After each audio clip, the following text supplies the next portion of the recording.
Chapter number कौन सा? अच्छा बच्चों, आज चैप्टर नंबर 23 से आपका नेक्स्ट टॉपिक होगा और उस टॉपिक का नाम है Meselson and Stahl experiment.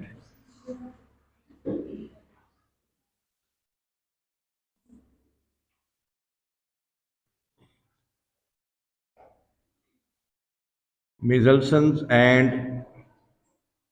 Stall experiment important topic है ये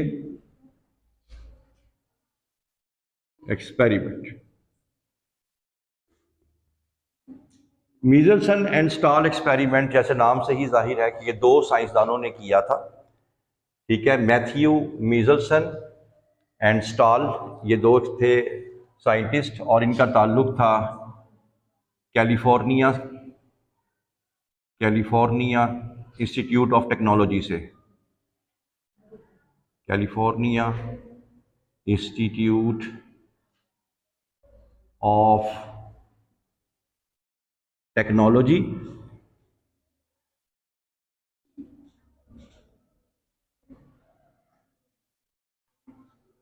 (1959). इन्होंने क्या प्रूफ किया? आपने पढ़ा था कि डीएनए रेप्लिकेशन मॉडल्स, 3 मॉडल्स पढ़े थे।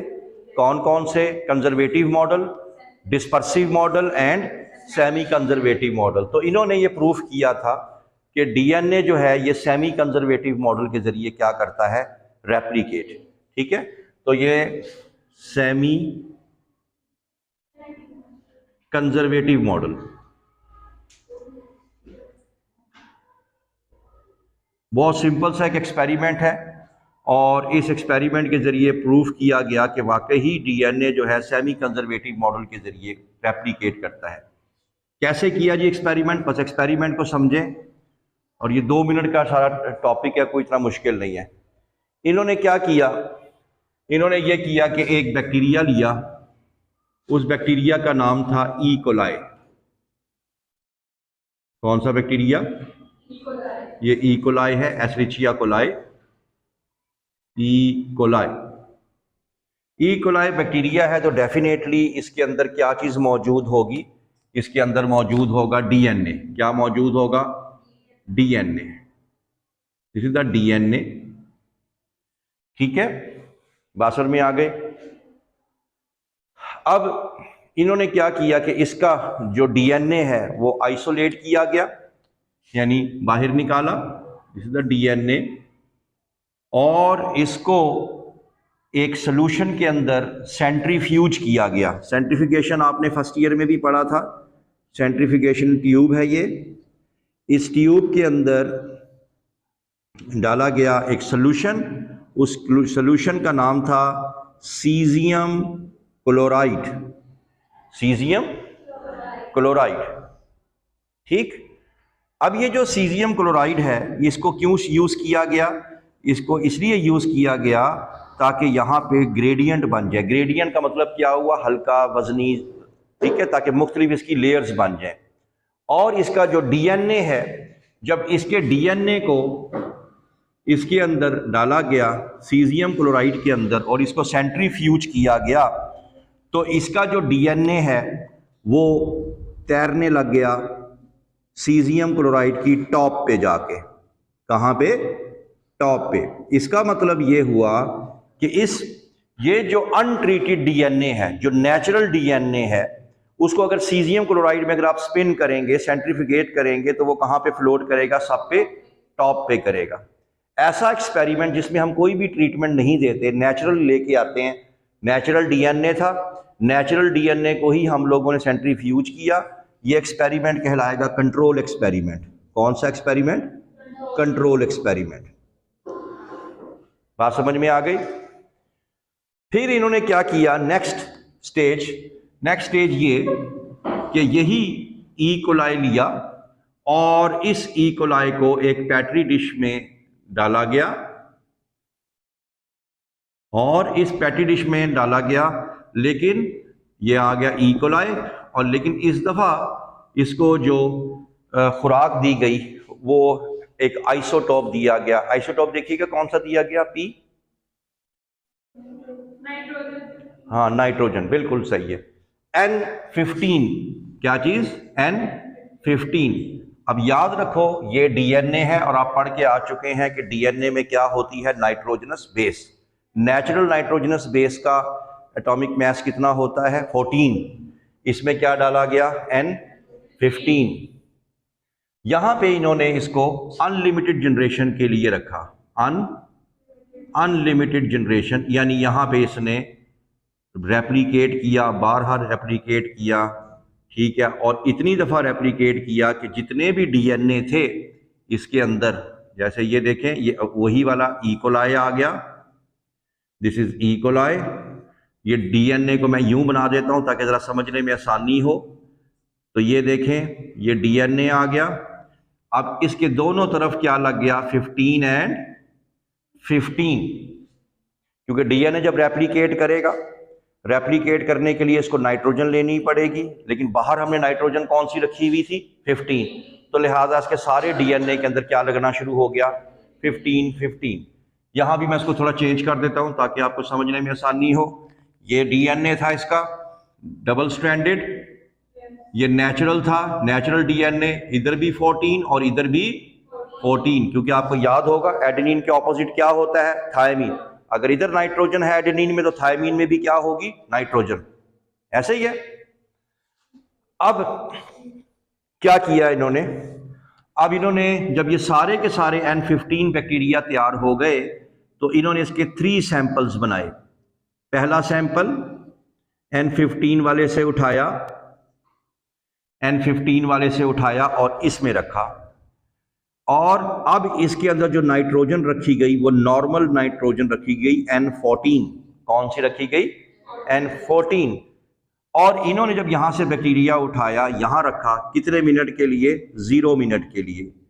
0 मिनट का मतलब यहां से उठाया, यहां रखा और फौरन उठा लिया, और फिर इसकी दोबारा से क्या की गई, सेंट्रीफिगेशन की गई। सेंट्रीफिगेशन की गई किसमें, सीजियम क्लोराइड में। अब देखें, जब आपने 15 वाला बैक्टीरिया लिया, यहां से उठा के यहां लेके आएंगे, तो आपको ये बताएं मुझे कि ये इसको कहां फ्लोट करना चाहिए।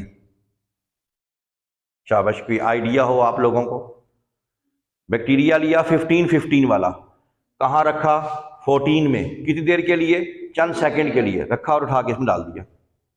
सेंट्रीफ्यूज कहां तैरना चाहिए, नीचे। जाहिर सी बात है कि 0 मिनट में क्या हुआ, 0 मिनट में ये 15 वाला क्या था, वजनी था। 14 वाला कहाँ तैर रहा है, ऊपर। तो 15 वाला क्या हुआ, वजनी हुआ, तो लिहाजा वो कहाँ पे तैरेगा, फ्लोट करेगा, नीचे। बड़ी बात फॉलो कर गए, 15 वाला नीचे फ्लोट करने लग गया। अब आ जाए ग्रुप नंबर 2, यानी यही बैक्टीरिया दोबारा लिया गया, 15 वाला, 15 वाला दोबारा लिया गया और इसको फिर एक और पैटी डिश में डाला, N14 वाली में, लेकिन अब रखा गया 20 मिनट के लिए। कितने मिनट के लिए, 20 मिनट के लिए। और फिर इस बैक्टीरिया में से डीएनए निकाला गया, और डीएनए निकालने के बाद इसको सेंट्रीफ्यूज किया गया, किसमें, सीजियम क्लोराइड में। इसको कहां तैरना चाहिए, शाबाश, any idea, bottom, why bottom, अच्छा, वेरी गुड। चलो ये देखें, ये बैक्टीरिया था कौन से वाला, 15 वाला। कौन से वाला, 15 एंड 15 वाला। किस में रखा हमने, N14 में। कितनी देर के लिए रखा, 20 मिनट के लिए। तो हुआ क्या, बैक्टीरिया जो है जब रेप्लिकेट होने लगा तो उसका क्या हुआ, एक जो टांग थी उसकी 15 वाली एक साइड पे चले गई और 15 वाली एक टांग एक साइड पे चलेगी। अब क्या हुआ, इसने डीएनए क्या करना था, कंप्लीट डीएनए करने के लिए नाइट्रोजन कहां से मंगवानी है, बाहर से। बाहर कौन सी नाइट्रोजन रखी हुई है, 14। तो दूसरी तरफ जो डीएनए लगेगा वो 14 वाला लगेगा, और इधर भी क्या लगेगा, 14। अगर आपको याद हो सेमी कंजर्वेटिव मॉडल में भी डिस्कस हुआ था। बाद में क्या होगा, बाइनरी फिशन, और ये एक से क्या किस में चला जाएगा, 2 में। ठीक हो गया। अब बताएं इसको कहां तैरना चाहिए, इस डीएनए को। दरमियान में, क्यों 14 सबसे ऊपर, 15 सबसे, और 14 दरमियान में आएगा। मेरी बात फॉलो कर गए? नहीं समझ आई? 14 एंड 15। इस बात का जवाब शहजादी देगी कि 20 मिनट क्यों रखे, 35 मिनट क्यों नहीं रखे?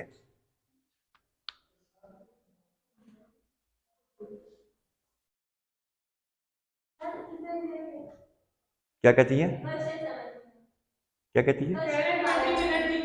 35 मिनट क्यों नहीं रखे? 10 मिनट क्यों नहीं रखे? 5 मिनट्स क्यों नहीं रखे? Why 20 minutes? नो। हाँ जी आशी, आप लोगों को पढ़ाया था कि बैक्टीरिया 1 से 2 होने में 20 मिनट्स लेता है। बैक्टीरिया 1 से 2 होने में कितने मिनट लेता है? अगर हालात साजगार हों, ठीक है, तो क्या हुआ, हमने यहाँ से बैक्टीरिया लिया, कौन से वाला? 15, इसको यहाँ रखा कितनी देर के लिए? 20, ताकि ये एक मल्टीप्लिकेशन करे, एक रेप्लिकेशन करे। तो एक रेप्लिकेशन में ये क्या करेगा? 15 एक साइड पे, 15 एक्सपोज सरफेस पे क्या लगाएगा? 14 एंड 14, और एक से कितने में चला जाएगा? 2 में, और दोनों के अंदर क्या होंगे? 15 14 एंड 15 14। तो बात समझ में आ गई? तीसरी कंडीशन जो आएगी, तीसरी कंडीशन में अगेन इन्होंने क्या किया? अगेन फिर वही बैक्टीरिया लिया, बैक्टीरिया कौन से वाला? 15। अब यहां पे रखा कितनी देर के लिए? 40 मिनट के लिए। कितने मिनट के लिए? और बाहर नाइट्रोजन कौन सी दी हुई थी? N40। कितनी रेप्लिकेशंस होंगी बैक्टीरिया की? 2, यानी 1 से ये जाएगा 2 में और 2 से जाएगा 4 में। तो पहली फर्स्ट 20 मिनट की सेम हो गई, कोई फर्क नहीं है। अगले 20 मिनटों में क्या करेंगे? फर्स्ट करते हैं इस बैक्टीरिया की मैं बात कर लेता हूं। अब इस बैक्टीरिया में क्या होगा कि इसमें 15 जो है वो एक साइड पे चला गया, और ये जो 14 है वो एक साइड पे चला गया। अब दोनों की सरफेस एक्सपोज हो गई। दूसरी एक्सपोज सरफेस पे क्या लगेगा? 14 लगेगा। क्यों? क्योंकि मीडियम में क्या डाला हुआ है? 14। तो एक बैक्टीरिया में 15 14 आ गया, और दूसरे बैक्टीरिया में क्या आ जाएगा? 14 एंड 14। तो इसकी जब हम लोग सेंट्रीफ्यूगेशन करेंगे, जब इसकी सेंट्रीफ्यूगेशन करेंगे तो जरा बताएं सीजियम क्लोराइड में इसको कहां फ्लोट होना चाहिए? 14 15 वाला सबसे वजनी होता है, वो सबसे नीचे होता है। 14 15 वाला कहां पे? नॉट बॉटम, मिडल में, मिडल में आएगा ना। 15 15 वाला सबसे नीचे, 14 14 वाला सबसे ऊपर, और 14 15 वाला मिडल में। तो यहां पे जो 14 15 है वो कहां पे आ जाएगा? वो मिडल में आ जाएगा। और उसके बाद दूसरा ये, और ये दूसरे वाला कहां आ जाएगा? सबसे ऊपर आ जाएगा, यानी 14 एंड 14। तो यानी यहाँ पे 2 डीएनए के आपको जो है नजर आएंगे, एक 15 14 वाला और 14 14 वाला। तो लिहाजा साबित हुआ कि डीएनए जो है वो रेप्लिकेट करता है semi conservative model. Semi conservative model क्या था कि दोनों स्ट्रैंड्स क्या हो जाती हैं? अनजिप। अनजिप होने के बाद पेरेंटल स्ट्रैंड्स एक साइड पे चली जाती हैं, और हर एक जो पेरेंटल स्ट्रैंड है वो अपने सामने एक्सपोज सरफेस पे एक नई स्ट्रैंड बनाता है। याद आ गया? अगर आपके सामने डायाग्राम हो, आप डायाग्राम भी देख सकते हैं। पिछला पेज करें जरा। हाँ ये वाला, ये वाला आगे करें, आगे करें, आगे वाला, आगे वाला, ये सबसे नीचे वाला। पेज नंबर कौन सा है? कौन से वाला? 190 पेज पे आ जाएं। 190 पेज पे जो सबसे नीचे वाली डायाग्राम है उसमें आपको एक लाइन नजर आ रही होगी, ठीक है। तो सबसे पहली जो लाइन सी आ रही है नीचे करके, उस पर देखें, जो बैंड आपको नजर आ रहा है, जो लाइन नजर आ रही है वो सबसे नीचे होगी। ये नीचे वाली बैंड कौन से वाला है? 15 15 वाला। कौन से वाला? 15 15 वाला सबसे कहां होगा? नीचे। नंबर 2 पे आ जाए। नंबर 2 पे क्या था? 20 मिनट वाला। इस बैंड को कहां बनना चाहिए? सेंटर में। तो अगर आप डायग्राम को देखें, वहां पे सेंटर में बना हुआ दिखाई दे रहा होगा। जो 40 मिनट वाला था वहां आपको दो बैंड्स नजर आएंगे, ऐसा ही है। एक बैंड होगा 14-15 वाला जो सेंटर में होगा, और एक बैंड होगा 14-14 वाला वो उससे ऊपर होगा। ठीक है, ये डायग्राम भी आपने पेपर में बना के आनी है। अब आ जाए अगली डायग्राम में। अगली डायग्राम पेज नंबर किस पे है? 191 पे। अगर आप फिर देखें, ये आपके सामने एक पेट्री डिश है। पेट्री डिश के अंदर हमारे पास 15 जो है वो नाइट्रोजन है, ठीक है। और आप चले जाएं सबसे नीचे। सबसे नीचे आपके सामने 4 टेस्ट ट्यूब होंगी, है ना। सबसे पहले तो आ गया कंट्रोल एक्सपेरिमेंट। कौन सा एक्सपेरिमेंट? कंट्रोल क्या था? अनट्रीटेड, जिसको हमने कोई भी ट्रीट नहीं किया था, नेचुरल। ये क्या था? नेचुरल नाइट्रोजन कौन सी होती है? 14 एंड ये कहाँ फ्लोट कर रही है? सबसे ऊपर, ऐसी कर रही है। उसके बाद कौन सा मिनट आ गया था? 0 मिनट। 0 मिनट में सारे के सारे क्या हो गए थे? 15, वो सबसे नीचे होगा, नजर आ रहा है। उसके बाद कौन सा आ गया था? 14-15, वो कहां पे जाएगा? मिडल में, ऐसे ही है। और अगर आप देखें आखिरी वाला 40 मिनट वाला, उसमें दो आपको डीएनए नजर आ रहे होंगे, एक 14-14 और एक 14-15। क्लियर होगी बात? तो आज पता लग गया जी कि एक्सपेरिमेंटली कि डीएनए जो है रेप्लिकेट होता है सेमी कंजर्वेटिव मॉडल के जरिए। ठीक है जी, थैंक यू।